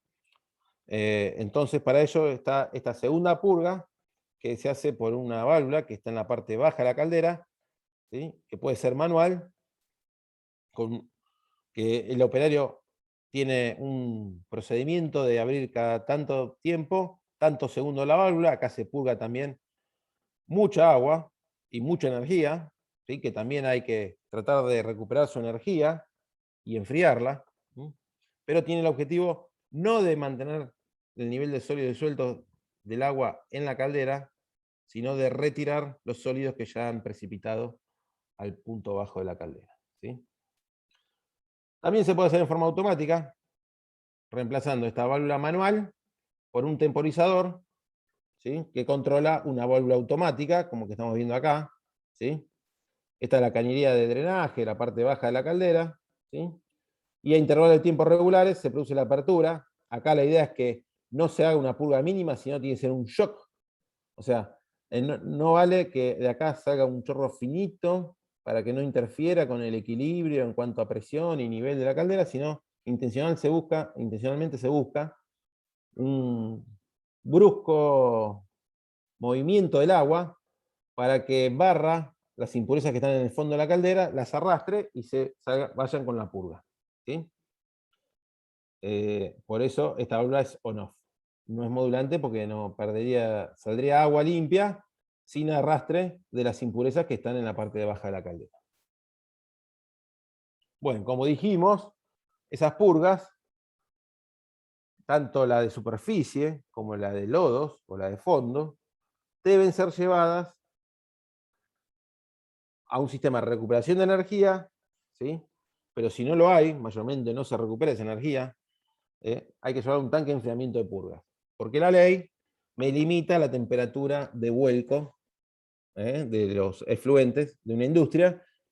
Cuando yo estudié eran 40 grados, entonces como esas purgas van a estar del orden de los 100 grados, porque cuando se reduzca la presión atmosférica, tengo una temperatura de saturación de 100 grados, ¿sí? Bueno, deberé instalar algo que reduzca su temperatura por debajo de los 40 grados centígrados, ¿sí? Sacrificando agua de enfriamiento, pero me va a permitir volcarlos en el efluente de la fábrica, ¿sí? Esto es una cuestión de ley, ¿sí? No es una cuestión de eficiencia ni nada, ni operativa. Es mandatoria. Bueno, la Profe, segunda foto que vemos. Sí, adelante. ese enfriamiento, ¿no convendría hacerlo con agua que vaya después a la caldera? O sea, para Bien, aprovechar el calor. perfecto, Mauro. Generalmente, si uno pensaría cómo puedo aprovechar la energía de las purgas, ¿sí? Tanto la de lodos como la de superficie, uno podría básicamente precalentar el agua que ingresa a la caldera, porque si yo purgo, saco agua, por otro lado tiene que entrar agua fresca, a baja temperatura. Bien, un proyecto de mejora para una sala de caldera podría ser algún tipo de intercambiador de calor, de contacto indirecto, posiblemente, para que en vez de gastar agua fría de pozo para enfriar las purgas, directamente precalentar el agua de alimentación a la caldera, que cuando más caliente ingrese al domo o al cuerpo de presión, más estable va a ser la generación de vapor y menos energía va a consumir el quemador para entregarle calor sensible al agua, ¿sí? Está perfecto lo que vos decís, y básicamente hay algunas, a ver, se debería hacer y estaría buenísimo, pero en la realidad la mayoría no lo hace, ¿sí? No lo hacen porque eso es inversión, es complejidad y tienen otros problemas, ¿sí? O sea, hay que ver también la realidad de cada fábrica. Bueno, acá un poco lo que decía Mauro. La caldera no toma agua o sea, la bomba de alimentación de la caldera, estamos hablando no en un ciclo de potencia, pero el ciclo de potencia también tiene su tanque de reserva de agua, su tanque de alimentación. Recuerden que estos tanques de alimentación atmosféricos se dicen porque están a presión atmosférica, ¿sí? O sea, el agua líquida que acumulan no puede tener una temperatura mayor a 100 grados, por lo general no es más alta que 80 grados, ¿sí? Esto va a ser una reserva de agua tratada y precalentada que va a tener el sistema para que la bomba de alimentación de la caldera tome desde aquí y lo inyecte al domo o al cuerpo de la caldera si es humotubular, ¿sí? Este agua... Sí, adelante. Ahí estaba diciendo que puede ser caldera homotubular y acuatubular. Estas que Sí. estaba mostrando eran todas homotubulares, pero las acuatubulares, las purgas, ¿están en los dos domos iguales? Muy bien, muy bien.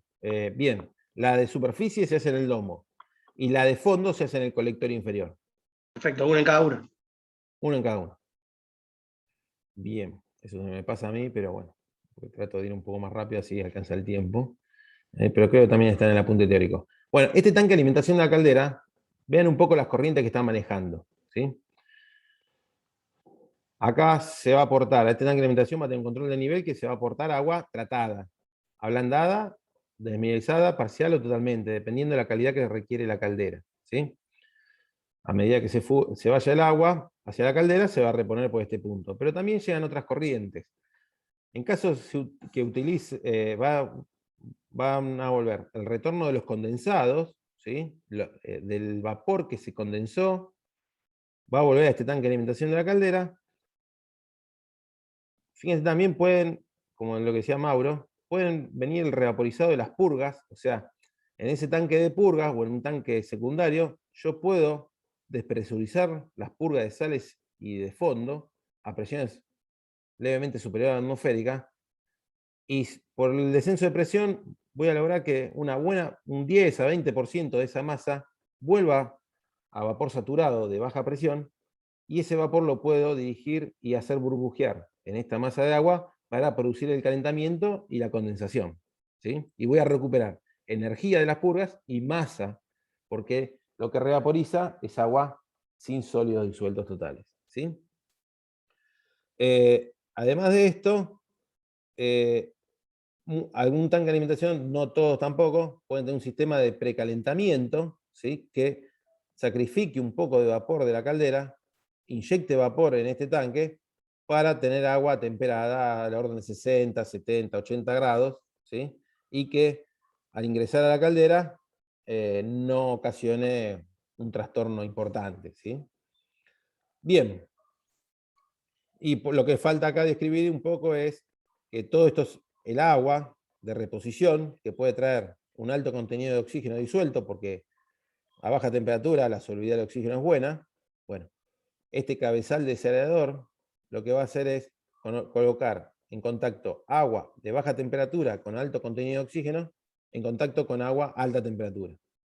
Y antes de ingresar al tanque, ¿sí? Al calentar el agua fría, se va a saturar porque va a aumentar la temperatura y la solubilidad del oxígeno a alta temperatura es baja, y va a liberar el oxígeno contenido en el agua la mayor cantidad posible al exterior, ¿sí? Y ese oxígeno, dentro de un circuito de vapor, me va a traer problemas, mayormente del tipo corrosión, ¿sí?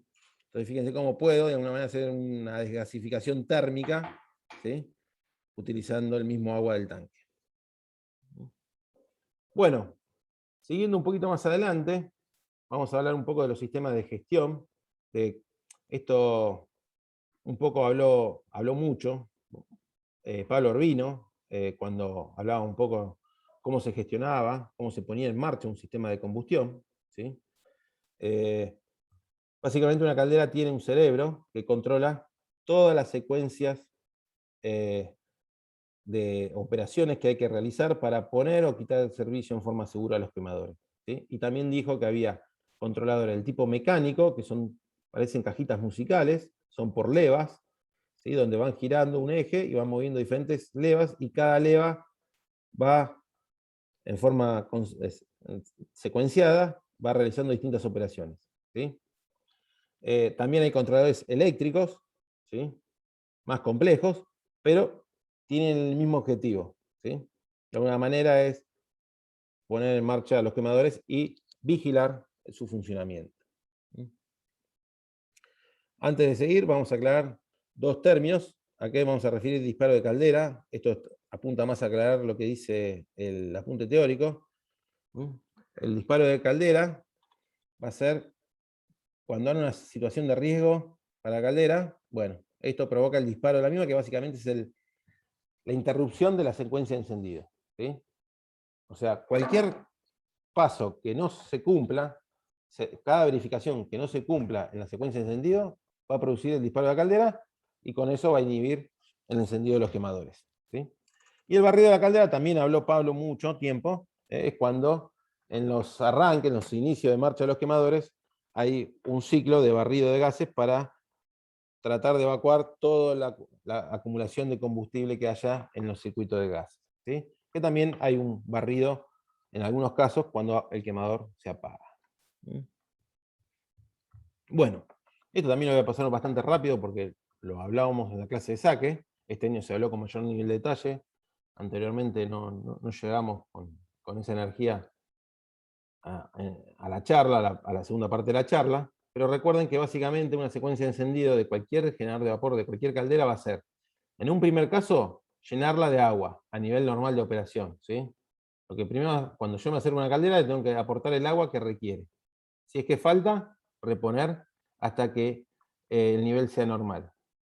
Eso me va a marcar el sensor de nivel. Y esto va a seguir con un barrido de la caldera, que va a ser de orden de 30 segundos, el forzador de aire barriendo aire desde el quemador hasta la chimenea. Con eso se va a purgar el hogar de la caldera. Luego se va a establecer la llama piloto, ¿sí? Con una chispa de alta tensión y una corriente mínima de combustible. Se va a establecer la llama piloto y siempre va a haber un sensor de llama, lo que se dice un sensor de llama, que puede ser un dispositivo que por luz ultravioleta o una varilla de ionización sense que realmente se estableció la llama piloto, y si todo esto sigue andando bien y no se produce el disparo de la caldera, se produce la apertura principal de combustible y el ingreso del caudal principal también, ¿sí? Y se establece el fuego de la llama. Después varía, cada tecnología de quemador puede tener un fuego único, puede tener 2 o 3 niveles de fuego, o sea, fuego bajo, medio, alto, o puede tener un quemador con una llama modulante, ¿sí? O sea, que puede ajustar en forma fina, en cualquier nivel intermedio, el nivel de combustión, ¿sí? Básicamente, las calderas pequeñas tienen fuego de marcha única, y a medida que va aumentando un poco la complejidad y el tamaño, empiezan a verse más variantes, ¿sí? Esto básicamente va a ser el control de la demanda, el control de fuego, ¿sí? El que produzca esto. Y después, para complementar el funcionamiento, voy a tener el control de la combustión, que recuerden que era el que actuaba sobre el aire, ajustándolo de forma fina, ¿sí? Para cada caudal para el combustible o para carga de la caldera que tenga en cada momento, ¿sí? No todas las calderas tienen el control de la combustión, ¿sí? Bueno, y ahí la caldera va a quedar trabajando, ¿sí? Mientras que el quemador, ¿sí? Que esto está solidario al control de la demanda, pueda trabajar dentro del rango de funcionamiento, lo va a hacer, va a aumentar el fuego, disminuir el fuego, básicamente midiendo siempre la presión de vapor, pero cuando la demanda caiga y esté por debajo del punto mínimo de funcionamiento del quemador, bueno, el quemador va a salir de servicio, ¿sí? Y nuevamente, cuando la presión descienda y haya que iniciar la marcha del quemador, bueno, nuevamente se tendrán que dar todos los pasos que describimos para llegar o establecer la llama principal del quemador, ¿sí? Bueno, un poco ya acercándonos al final de la charla. Básicamente, como hasta ahora vimos sistemas de control en forma individual, ¿no? Juan nos habló un poco de temperatura y de la presión del hogar. Yo arranqué un poco con el control de la demanda, complementado con el control de la combustión, y a posterior le di un poco más de bolilla al control del nivel de agua, y terminamos con la purga, ¿sí? El control de purgas. Bueno, ahora todos esos controles no trabajan en forma independiente, en forma individual. Tienen que tener una coordinación, ¿sí? Una integración mínima, ¿sí? O máxima, ¿sí? En cuestión de seguridad, mínimo, porque tiene que haber seguridades que estén relacionadas para que si pasa uno, todas las seguridades, como dije, están relacionadas con la combustión, ¿sí? Cualquier disparo de la caldera trae como consecuencia un apagado de los quemadores, ¿sí?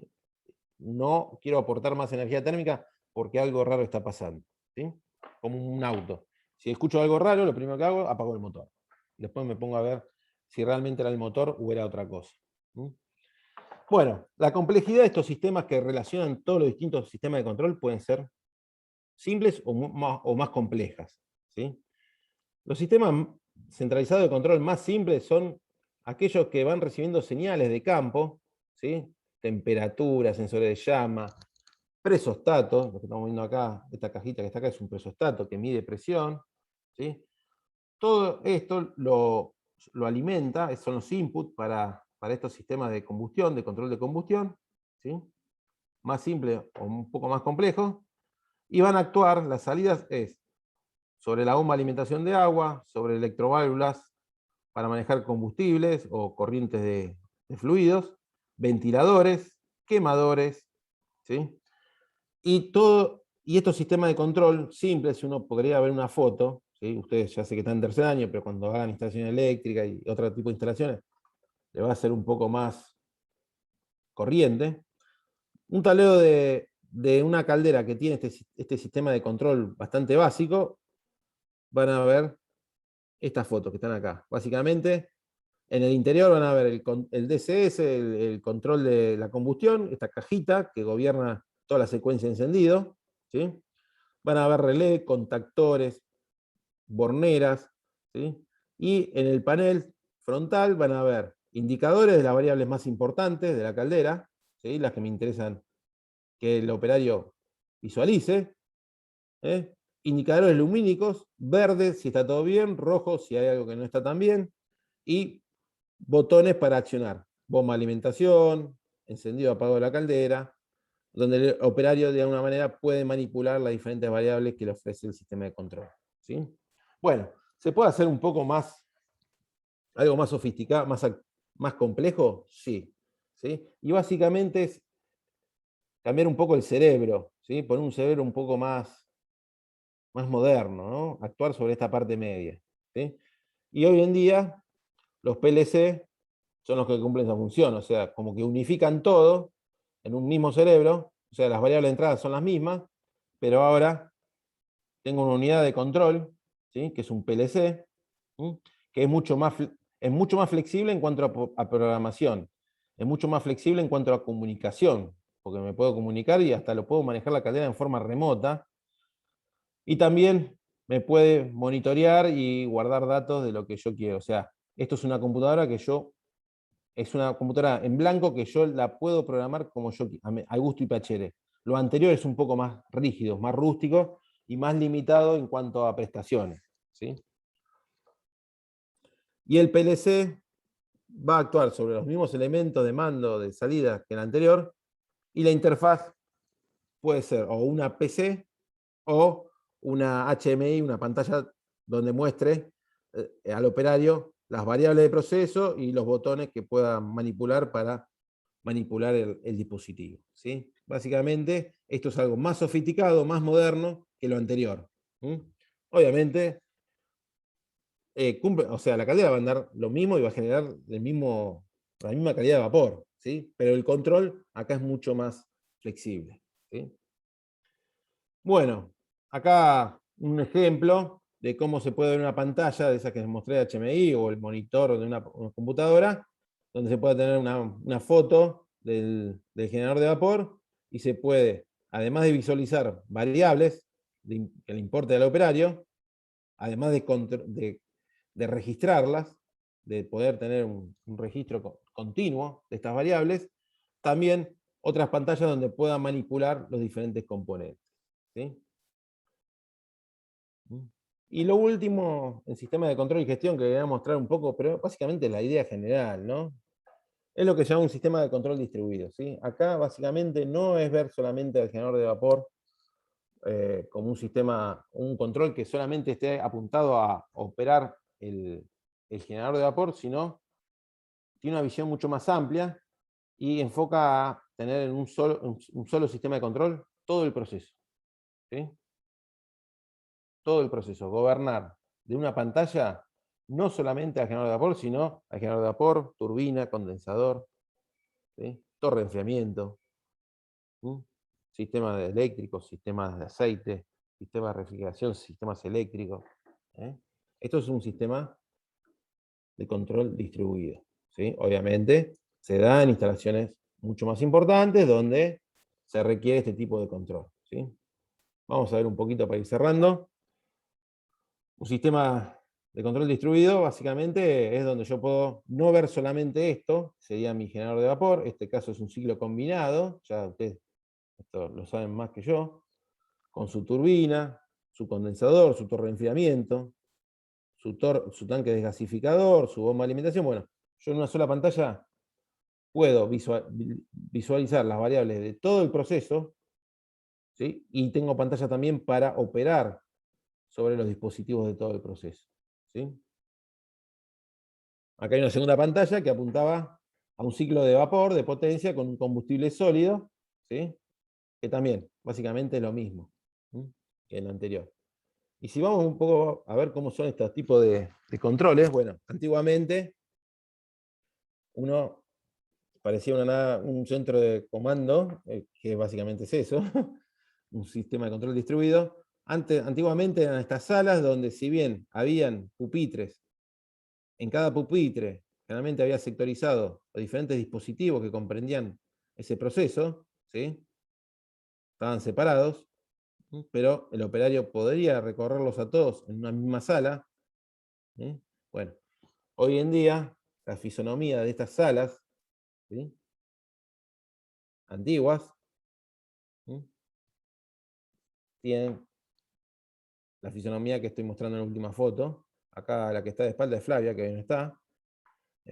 Pero hoy en día, y ustedes habrán visto en lo que fueron a la visita, son teclados, mouse y monitores donde uno va barriendo las diferentes pantallas de los diferentes dispositivos con mayor o nivel de detalle. O sea, o puede ver todo el proceso en conjunto en una misma pantalla, o puede ver cada dispositivo en una pantalla en una pantalla más detallada, que lo puede ver en forma individual, ¿sí? Depende de lo que quiera ver el operario, pero todo se hace a través de sistemas distribuidos con mayor nivel de computación, ¿sí? Obviamente todo esto termina de una manera en un relé eléctrico, en un contactor eléctrico que está en campo ya, ¿sí? Pero bueno, queríamos plantearle un poco cómo es un sistema de control distribuido. Apunta al proceso y no solamente a mi dispositivo, que en este caso es una caldera o un generador de vapor, ¿sí? Bueno, para ir terminando, me gustaría que lean un poco este cuadro, ¿sí? Esto es una resolución de la OPDS, la 231/96, que determina requisitos para que una caldera, esto apunta no a generador de vapor para generación termoeléctrica, sino para calderas de vapor de proceso, ¿sí? Tanto humo como agua tubular. Bueno, son requisitos que pide la OPDS para que el personal que opera una caldera, que tiene un carnet habilitante, que se lo denomina foguista, ese carnet es función de los metros cuadrados de superficie de calefacción que tiene el generador. Bueno, me especifica diferentes requisitos para que mi caldera sea categorizada B, considerada caldera automática, y básicamente que el operario no esté exclusivamente para la operación de este dispositivo, sino pueda cumplir otras tareas, ¿sí? Tampoco puede irse muy lejos la caldera, pero fíjense en un poco esos requisitos, y a mí me gustaría, si ustedes lo leen, le puedan comprender la mayoría, por no decir todos. Y esto es la realidad, ¿no? Para que una caldera sea automática y el foguista pueda cumplir con otras tareas y no estar permanentemente en el lugar de trabajo al lado del generador, la caldera tiene que tener doble control automático del nivel de agua, ¿sí? para que no pase lo que ocurrió en Suipacha, pero tienen que andar, no es que solamente lo tenga, sino que tiene que estar operativo. Purga de superficie automática, esto lo vimos, purga de fondo automática, cámara o pozo enfriador de purgas, seguridad, yo acá no leo porque me escorro esto, seguridad de bajo nivel de agua, electrodo capacitivo resistivo, creo que luego de la charla de hoy entienden un poco más de qué se trata. Presostato de seguridad por corte de alta presión de vapor, o sea, una caldera, si uno ve una foto, no tiene un solo presostato. El presostato es el elemento que mide presión, tiene una presión seteada, y en función de esa diferencia, de alguna manera, mueve un switch eléctrico y, por lo general, desencadena el inicio de la marcha de los quemadores, o posiciona a los quemadores en una posición determinada, ¿no? Bien, uno va a tener presostato de seguridad, de operación normal, que es el que trabaja todo el día, manejando básicamente al quemador con un controlador, pero también va a haber presostatos en paralelo, ¿sí? Que estén seteados a una presión mayor, y trabaje como si fuera un nivel de agua, un nivel de bajo nivel de agua, ¿sí? Estoy perdido. Un sensor de bajo nivel de agua. Bueno, el presostato cumple la función, va a apagar el quemador, ¿sí? Porque si el presostato de operación normal queda clavado o no trabaja de la manera correcta para evitar que la caldera tome un nivel de presión mayor, bueno, va a haber un presostato que apague el quemador. Obviamente, si este no responde, porque también falla, la caldera va a tener válvula de seguridad para aliviar la sobrepresión, ¿sí? O sea, fíjense en cómo no es que tiene que pasar una cosa o dos cosas para que haya un accidente con una caldera, tiene que pasar varias cosas. Una caldera tiene varios niveles de seguridad, ¿sí? Bueno, y un sistema automático de prebarrido de gases. Si yo reúno todos estos requisitos, mi caldera puede ser considerada automática y el foguista lo puede utilizar para otra cosa. Muchas veces uno va al lado de una caldera y no hay nadie parado, y el foguista va cuando la prende y cuando la apaga, ¿sí? Esa es la realidad, ¿sí? O sea, que la norma diga eso. Después, en la vida real, el foguista no suele estar al lado de la caldera porque la verdad que es un lugar húmedo, caluroso y ruidoso, ¿sí? Bien, más allá de eso, también, y esto le hago hincapié a Hernán lo va a desarrollar con mucho mayor nivel de detalle que yo, porque básicamente se dedica, mucho de sus tareas profesionales están relacionadas con lo que les estoy mostrando, ¿sí? También esa resolución impone que los generadores de vapor deben ser ensayadas con una prueba hidráulica anual, con una medición de espesores, para ver si el acero, la chapa, no está siendo reducida por fenómeno de corrosión, y eso le quita resistencia mecánica, y tiene que haber también toda una secuencia de ensayos para verificar los sistemas de seguridad que cuenta la caldera, ¿sí? Esto lo vamos a estar desarrollando el martes próximo. No, el miércoles próximo, el 17. Así que, muchas gracias. Son las 7 de la tarde. A continuación, yo las voy a pasar es como un resumen, pero informal, que hacemos un poco cuando se hacen toda una ensalada de los sistemas de controles que tienen una caldera. Juan, si querés cortar la grabación.